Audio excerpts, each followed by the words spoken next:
ورحمة الله تعالى وبركاته. كيف دايرين؟ لاباس عليكم؟ كيف دايرين؟ الصحيحة؟ لاباس بخير؟ سمحوا لي على التعطيل اللي تعطلت عليكم، ما لحقت حتى شي فيديو عفوا. وكنشكركم على التشجيعات ديالكم وعلى التعليقات، وكنشكركم عاوتاني على الناس اللي متبعين القناه ديالي وكيجاوبوا الوصفات ديالي وكيقولوا لي بلي انهم الوصفات ديالي كيصدقوا وكيعجبوهم. ودابا تعطلت عليهم كيصيفطوا لي بلي باش ندير لهم شي فيديو. اليوم قالوا لي اقترحوا عليا ندير لهم بيتزا. كما كتلاحظوا اليوم قدمت لكم بيتزا ان شاء الله، واحد البيتزا كتجي هائله، كتجي زوينه بزاف.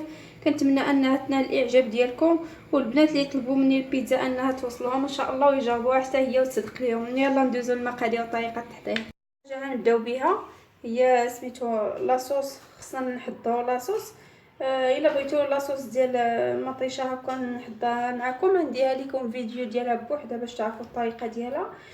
كنديرها بسميتو ورقه موسى والزعتر والثومه والمعدنوس.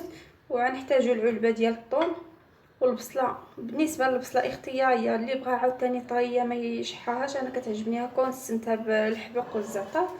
والفلفله هنا 2 الوان، نستمتع حتى هي بالزعتر والملحه والابزار. وهنا عندنا فرماج محكوك. هذه هي الحشوه اللي غنحضروا بها. هي الاولى غنسبقوها، انا شحاتها لان هادشي ساهل باش ما نطولش عليكم الفيديو. قلت علاش لا ما نشحرش هذا سميتو الحشوه كلها ونوجدها عاد نقدم معكم الفيديو. بالنسبه للعجينه اش غنحتاجو ليها، نحتاجو نص كيلو ديال الفاص والنص ديالو ديال ربعه ديال الفينو. وغنحتاجو هنا 2 معالق ديال حليب غبره، شويه ديال الزعتر، شويه ديال الملحه، ومعلقه صغيره تقريبا ديال خميره الخبز، و2 معالق كبار ديال زيت العود. اول حاجه غنبداو بها نخلطوا هاد الفينو مع الفاص. وبالنسبه اللي ما بغاهاش كثيره بغاها جربوها ديروها سميتو زلافه ديال الفاص ونص زلافه ديال الفينو. خلطنا الفاص مع الفينو، كنزيدو عليهم حليب غبره، ونزيدو الملحه،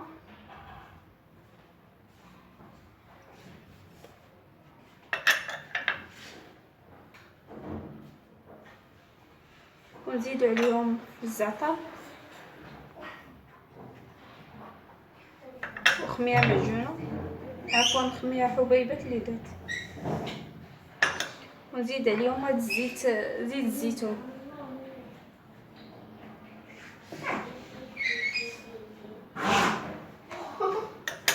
دابا نحاولوا نجمعوا هاد العجينه بالماء دافي.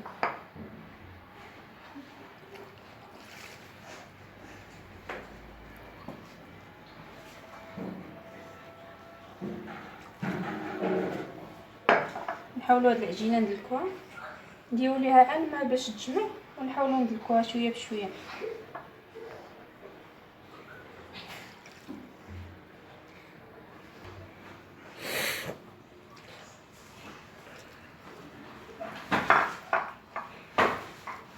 بعد ما جمعنا العجينه هكا صافي كنبقاو ندلكو فيها. حنا كنزيدو في الماء وحنا كندلكو فيها، خصنا ضروري ندلكوها مزيان باش تجينا العجينه زوينه. عاد جربوها عاد تصدق لكم وعاد تعجبكم ان شاء الله، لان هاد العجينه كتجي زوينه بزاف. صافي دابا كنبقاو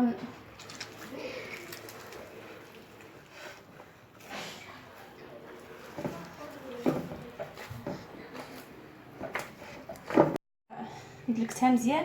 حنا كنمشيو كندلكو فيها وكنزيدو في الماء. كنحاولوا اننا نبقاو ندلكو نزيدو في الماء حتى تكون جايه الرمات كما شفتوها مخوفه بزاف.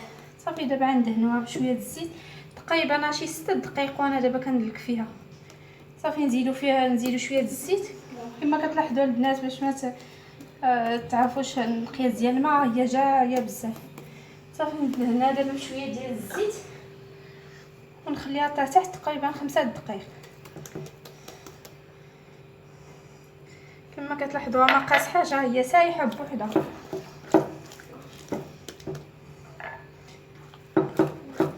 هذا هو السر ديال هاد البيتزا باش تجينا زوينه. صافي نغطيوها دابا ببلاستيك غذائي ونخليوها ترتاح. العجينه بعد ما خليناها تقريبا، دابا خليناها 5 دقائق. غنحاولوا نحيدوا من هاد الخميره.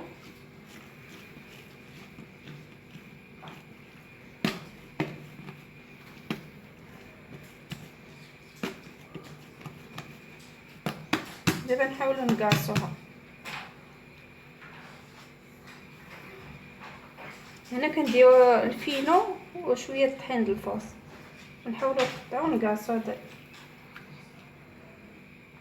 على الحساب ديال سميتو البيتزا قداش بغيتوها تكون كبيره ديروها كبيره، بغيتيها تكون صغيره كنقطعوها تكون ميني بيتزا. دابا انا نحاول نديرها ما صغيره ما كبيره.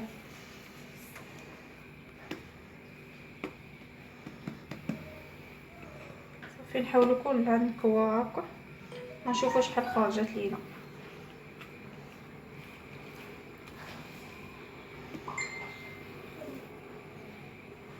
صافي نبقاو مستمرين هكا حتى نكوها ونقول لكم شحال خرجت ليا من البيتزا. قاست هاد العجينه خرجت ليا 5 ديال البيتزات، 5 ديال الكرات.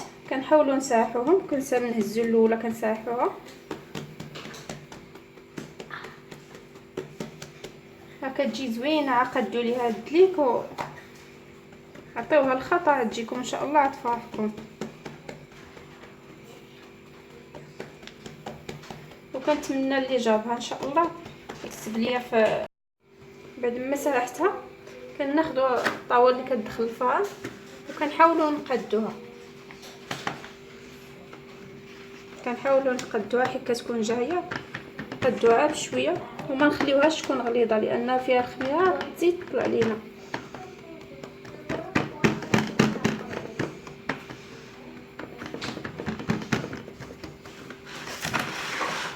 باش تبان لكم في الكاميرا.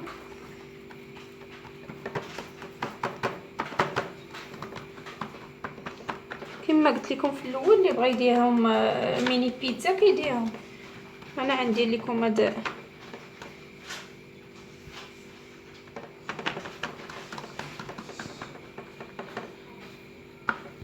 ما قاصناهم ساحناهم. الا بغيتو مربعات كنديرهم مربعات. دابا انا درتهم دائره.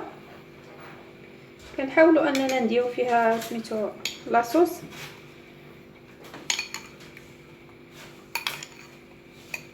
هاد لاصوص نقسموه على 5 لان خرجنا 5 د الكرات. نحاولوا نساحوها كلها فوق هاد البيتزا. كما قلت لكم الا بغيتو نحضر معكم هاد لاصوص ما درتش كاع نهائيا. انا لاصوص ما درتش مطيشه معلبه، نكتفيو بهاد مطيشه باش اننا نستافدوا من ويستافدوا وليداتنا. ما نوكلوش ليهم شي حاجه لانها مضره. ولاصوص زيمه ديال البيتزا ما نخليوش فيها الماء، نحاولوا انها تنشف من الماء باش ما تجيناش البيتزا معجنه من الداخل.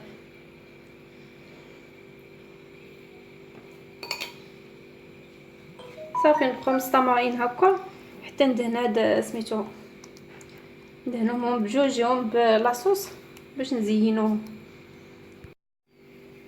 بعد ما دهناهم كلهم هكا بلاصوص وزعنا عليهم لاصوص كنزيد عليهم هاد البصله.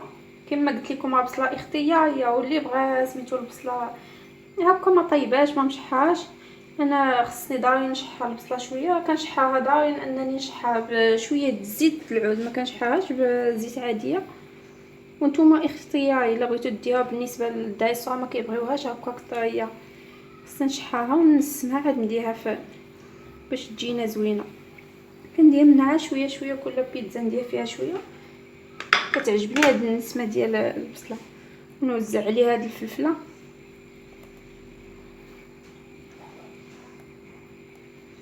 كنبقاو مستمرين هكا البنات. كتجي زوينه ما تندموش عليها. انكم كنتمنى منكم تجربوها ان شاء الله وتكتبوا لي في التعليق، لان التعليقات ديالكم كيخليونا ديما نزيدوا ان شاء الله. وسمحوا لي الا غضبت عليكم. صافي حنا زيناها. دابا كندخلوها للفران. كندخلوا هاد البيتزات الفران حتى يطيبوا عاد نجبدوهم، لان الطون ما يمكنش نديرو في الفران. الطون ما خصناش نطيبوه لان الا طيبنا في الفران كيكونوا عاوتاني الاضرار ديالو. خصنا حتى نجبدوها منين نبغيو نحكوا عليها الفرماج عاد نديرو الطون ونزيد نديرو الفرماج وندخلو عاد يذوب لينا داك سميتو هذاك الفرماج صافي ونجبدوها. دابا غندخلها للفرن حتى طيب. البيتزا كما كتلاحظوا معايا قبيله قلت لكم خصنا نطيبوها هي الاولى، هي طابت لينا. دابا كنهزو الطون كنستفوا عليها الطون. بالنسبه للطون اختياري، كل واحد اش من طون كاين عنده. انا هذا اللي كان متواجد عندي وقلت نديرو. ممكن انكم ديروا طون اخر شي شكل اخر، المهم اي واحد على حسب الاستطاعه ديالو. ماشي ضروري اننا نمشيوش للحاجه الغاليه عاد ناكلو. صافي بعد ما استفنات الطون هكا كما قلت لكم الطون اختياري، ماشي ضروري اننا نديرو سميتو ما يكونش عندنا الطون غالي ونقولوا لا. من الاحسن ان اي طون كاين عندنا في الدار، اي حاجه كاينه عندنا متوفره في الدار نخدموا بها ونوكلوا لوليداتنا شي حاجه زوينه. بعد ما استفنا سميتو الطون وزدنا عليه الزيتون، دابا كنحاولوا نستفوا هذا الفرماج. بالنسبه للفرماج ممكن نديرو هذا الفرماج مثلث، ممكن نديرو داك الفرماج مربع. حتى داك الفرماج مربع كيجيب بيتزا زوينه. نقطعو مربعات صغار ونزينو به. صافي كنبقاو مستمرين بحال هاد الطريقه. ودابا نزيدو عليه هاد الفرماج حمر من الفوق، لان البيتزا دابا صافي طابت لينا. دابا البيتزا خاصنا دابا نديرو سميتو الفرماج ندخلوها للفرن باش تحمر لينا صافي. لان الطون والزيتون سميتو ما خصناش نطيبوهم، ما خصناش ضروري اننا نبقاو نديرو الاحتياط. ما خصناش نبقاو نطيبو الحاجه اللي ما خصهاش طيب في الفرن. من الاحسن نديرو الاحتياط ونخليوه حتى الاخير لحدا ونديرو بحال هذا الشكل. وهاد البيتزا كتجي زوينه بزاف. صافي دابا نكمل التزيين ديالها ونعاود ندخلها للفرن باش يذوب لي هذا الفرماج. هذا هو الشكل النهائي ديال البيتزا بعد ما زيناها بالفرماج حمار والزيتون والطون. دخلناها للفرن عاد سميتو داب لينا الفرماج. كتجي زوينه بزاف. كنتمنى انها تنال الاعجاب ديالكم وتجربوها وتكتبوا لي في التعليق ان شاء الله. غنقطع لكم واحد الطريف باش تشوفوا الشكل النهائي ديالها. كتجي زوينه جربوها ما تندموش عليها. غنهز لكم الطريف باش تشوفوا الشكل ديالها.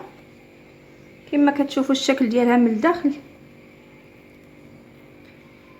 كتجي مفشفشه كما كتلاحظوا معايا الا كنتو كتشوفوا في الكاميرا. كتجي مهويه من الداخل، كتجي زوينه بزاف.